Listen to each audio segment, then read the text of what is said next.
ऐसी तेज तरार बहू ईश्वर सबको दे। छोटे बेटा और बहू कई दिनों से मुझे मुंबई आने को कह रहे थे, लेकिन इनके जाने के बाद मेरी सहेलियों ने मुझे बताया था कि गांव का घर तेरा अपना है, इसे छोड़कर मत जाना। वैसे भी छोटी बहू बहुत तेज तरार है, उससे तेरी नहीं पटेगी, इसलिए उनके पास जाने की मेरी हिम्मत ही नहीं हो रही थी।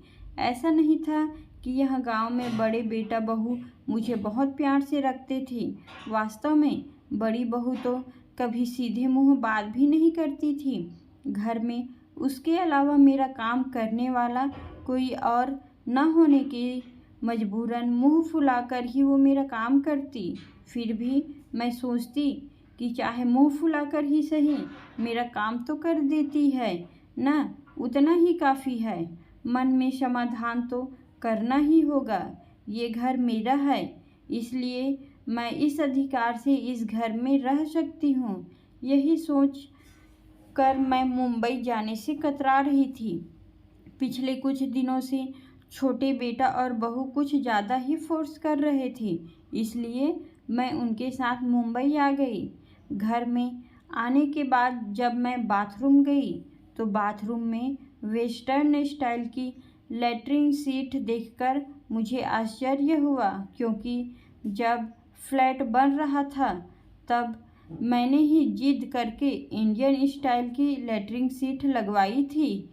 तब मुझे वेस्टर्न बिल्कुल पसंद नहीं था, लेकिन अब घुटनों के ऑपरेशन के बाद तेज तरार बहू ने मेरी सुविधा का इतना ख्याल रखा, यह देखकर सुखद एहसास हुआ। दूसरे दिन शाम की चाय के बाद सब लोग हॉल में बैठे थे तो शिल्पा छोटी बहू ने कहा, मम्मी जी चलिए हम सब मॉल में घूमने चलते हैं, आप तैयार हो जाइए। मैं क्या करूँगी जाकर, जो हम करेंगे वो आप भी करना। नहीं बेटा, मैं घर में ही ठीक हूँ, तुम सब लोग जाओ। आखिर आप हमारे साथ मॉल में क्यों नहीं आना चाहती? शिल्पा, यदि मम्मी नहीं आना चाहती तो रहने दो ना, बेटे ने कहा। आप रहने दीजिए, आपको किसने कहा हम दोनों के बीच में बोलने को? बेटा मुंह बनाकर चला गया। शिल्पा ने फिर कहा, प्लीज़ मम्मी जी चलिए ना। देख बेटा, 75 साल की उम्र में मैं जल्दी जल्दी चल भी नहीं पाती हूँ। तुम में से किसी को मेरा हाथ पकड़ना पड़ेगा, मेरी वजह से तुम लोगों को भी धीरे धीरे चलना पड़ेगा। ऐसे में बिना वजह तुम सबका मज़ा भी किरकिरा हो जाएगा। और मॉल में वो क्या बोलते हैं, एक्सीलेटर आदि पर चलना भी मुझे नहीं आता। मम्मी जी, जब आपके छोटे बच्चे थे, छोटे छोटे पैरों से तेज नहीं चला सकते थे, तब आप भी उनके साथ धीरे धीरे ही चलती थी ना।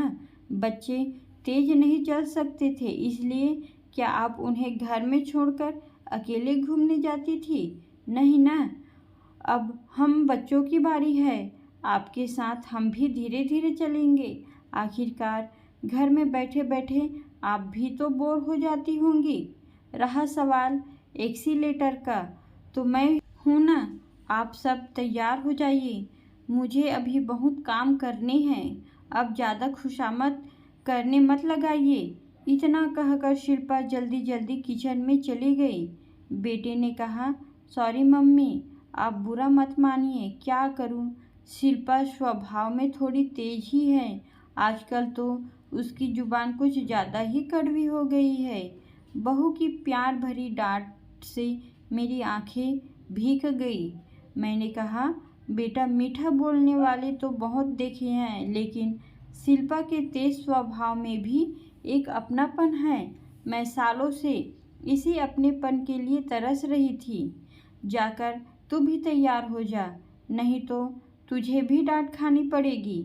मॉल में जाने पर मैंने देखा कि ग्राउंड फ्लोर पर भी ज़्यादा कुछ है ही नहीं, ऊपर ही जाना पड़ेगा।